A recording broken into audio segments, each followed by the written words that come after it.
Hello guys, in this video I'm going to show you how to sync Calendly with Google Calendar. So, in order to do this, first of all, navigate to any browser on your PC. Now, navigate to calendly.com and log in using your user credentials. Now, after logging in, you will see this page. So, for most of you, you will see this small meeting, and if you don't have one, you can simply click on plus new event type and create one-on-one, group, round robin, or admin template event. So you can choose any one of these and create one event. So on this page, what you'll have to simply do is click on the integration and apps button that is available at the left of the screen. Now you will see integration and apps section where if you scroll down, you will see Google Calendar. If you don't see it, simply type in Google Calendar. Click on Google Calendar. It is going to open up this page where you can easily connect your Google Calendar. So we have these calendars available to connect.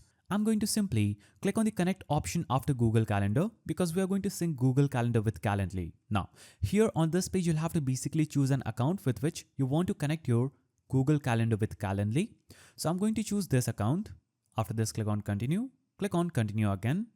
Now after this, you'll see this page. As you can see, your Google Calendar has been successfully connected with Calendly.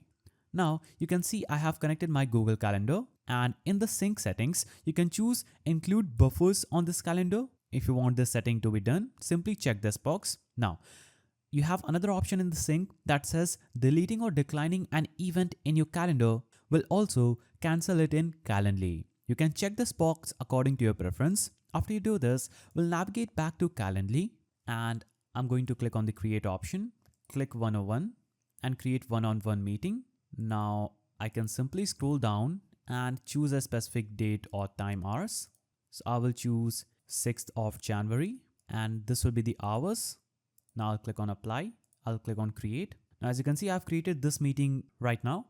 Now we have successfully synced our Calendly with Google Calendar. If you found this video helpful, please don't forget to give it a thumbs up and thanks for watching.